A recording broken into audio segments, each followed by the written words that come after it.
Did Fire Emblem Engage disappoint you? Good, because I have the perfect game for you. Did you love Fire Emblem Engage? Awesome, because I'm gonna recommend you a game that is just as fun!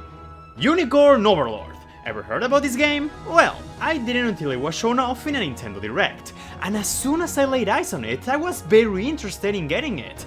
I adored the art style, the gameplay reminded me a lot to Fire Emblem.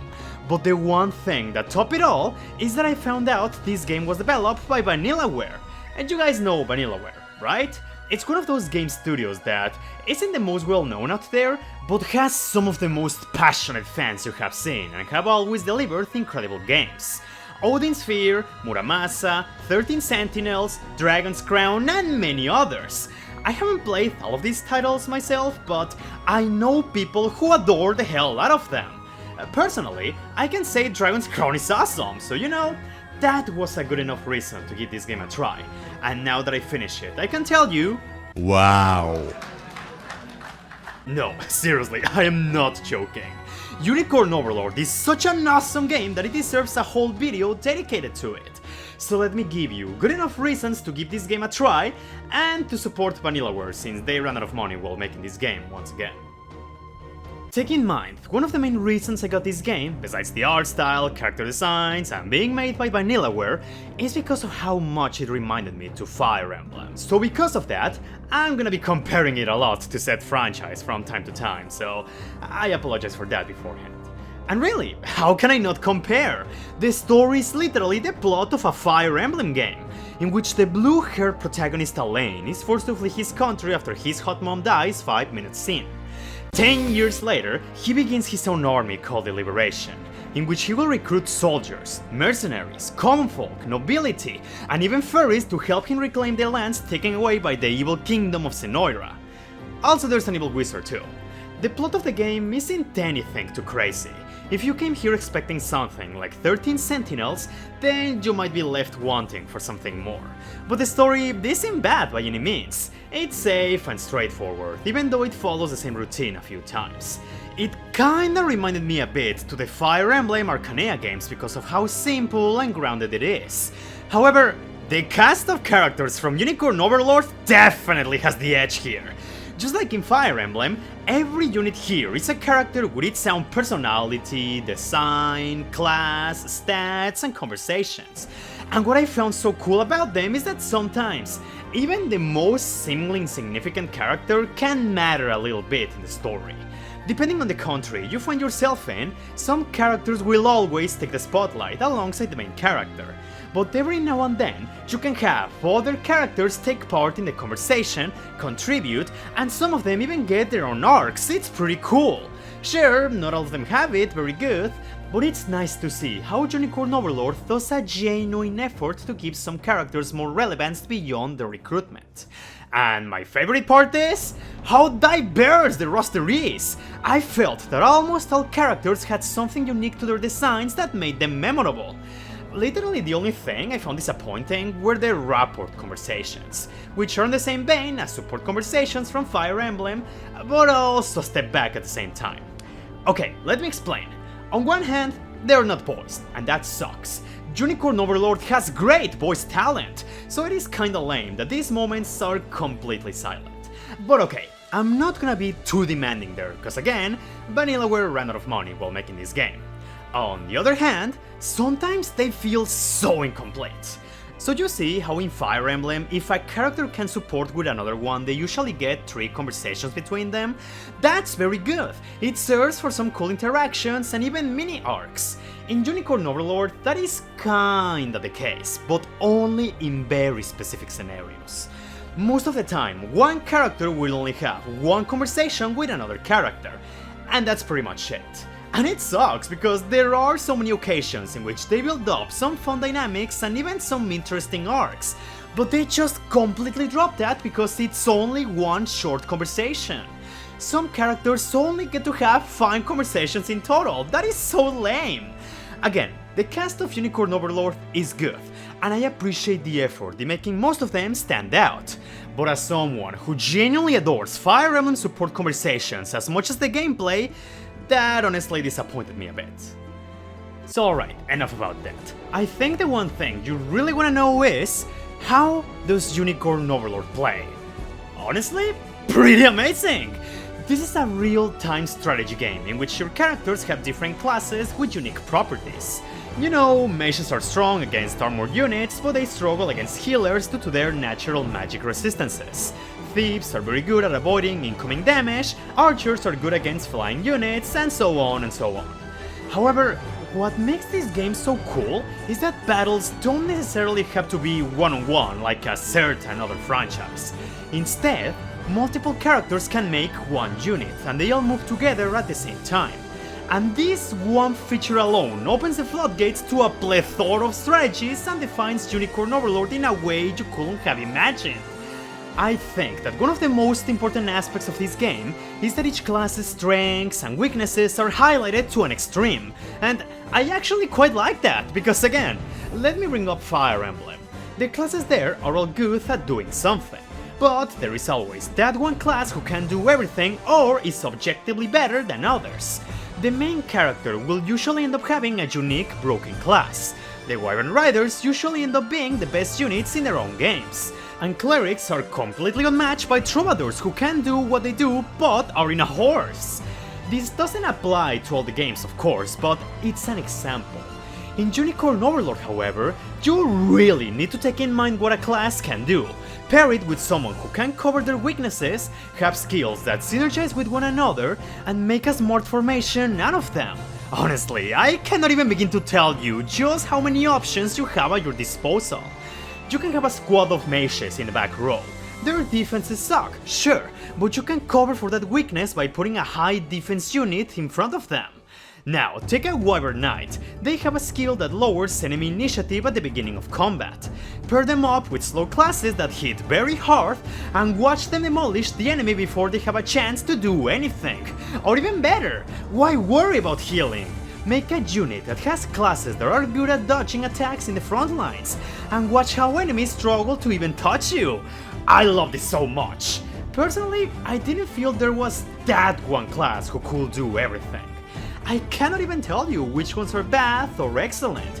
I think it all just comes down to team composition. And RNG of course, because that's also a thing here. But that's not all. In each unit you have to set up a leader, and depending on who you choose, said unit will have a different effect. Some of them are good at breaking enemy barriers, others can restore stamina faster, horses can move very fast, flyers can traverse through any terrain, and mages and archers can cause damage even before the combat begins. All of this can make such a difference like you can't imagine, and it doesn't stop there. As you defeat enemies and conquer bases, you gain what are called Valor Points, which serve two purposes. They help you deploy more units in the map, but also let you use Valor skills, and these all have different effects, from boosting stats, cause AoE damage, healing, and even afflicting opponents. These skills are so damn good that they can change the tides of battle. One of my favorite skills is the gravity field that witches can deploy, because it can slow down opponents in a wide area. And if there's a ballista or a catapult nearby, it's so damn satisfying to use them and see the enemies drop like flies. I love it so much, and that and many other strategies are what you can do in this game. All of this sounds fine and dandy, and to be fair, yes, it really is. When you finally get a grip of Unicorn Overlord's mechanics, it's so damn satisfying and fun to play. But take in mind, enemies are just as equipped as you are, and their units come in all sorts of flavors, ready to strike you down if you're not prepared. You can have your archers ready to take down a flying unit, but if said unit has a fighter, a class that completely nullifies arrow damage, you're screwed. If you leave an enemy sorcerer hang around for too long, they won't hesitate to use a Valor skill to summon a fire tornado that will hurt you over time. You really need to analyze the enemy, pay attention to everything that is going on around the map, and make decisions on the fly. Micromanagement is the other name of the game, and no really, it's actually crazy how much of it has. Just to set up an example, say you spend an entire hour in one map. You check equipment, move your units around, and watch all the combat animations. By the end of it, the game will tell you that only a few minutes moved in real time. It's insane! I know this might make Unicorn Overlord sound like an extremely complex and stressful game. And to be fair, at the beginning it is a bit overwhelming to see so many things on screen at once, but I'll give the game credit. It does a decent enough job with the tutorials and even gives you tips at times on some team compositions you can try. And trust me, when you finally get the hang of things, it becomes a game that is so much fun, so satisfying and so rewarding to play. And personally speaking, I think the difficulty was very balanced. For the most part, there is one complaint I do want to address. So technically speaking, Unicorn Overlord does put some good restrictions on you to stop you from being overpowered. You cannot have a unit of 5 characters right away, and if your character levels are a few numbers above the enemy, you win considerably less experience points. All of this sounds cool, but it falls apart because of one thing. Inventory is accessible by every unit at all times, and some items are so good! You can set up traps, revive teammates, heal an entire unit, and much more!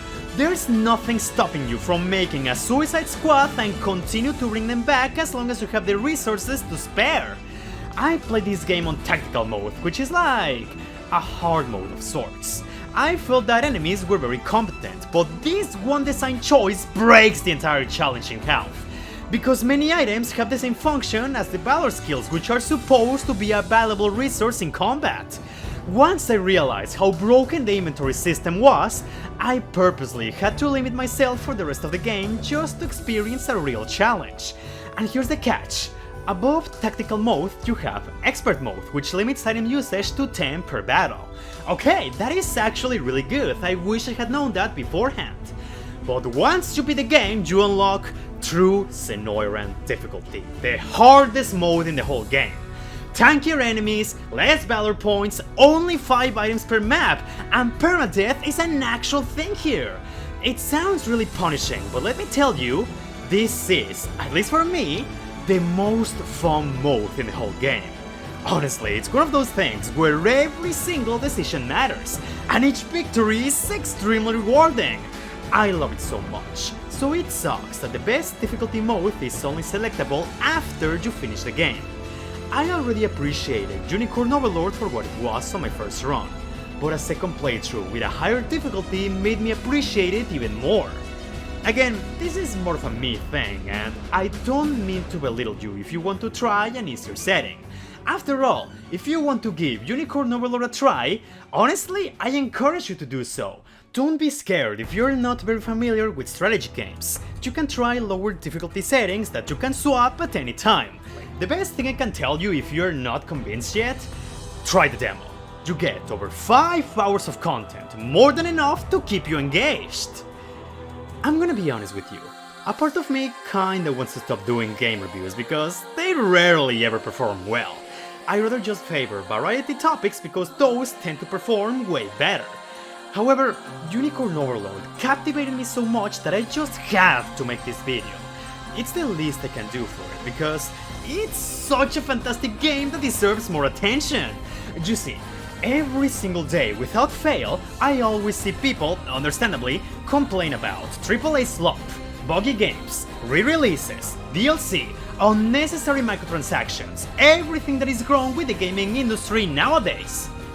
Well, let me introduce you to Unicorn Overlord, a fantastic strategy RPG released in 2024, filled to the brim with tons of original ideas, amazing gameplay, fantastic art direction, and a fun story.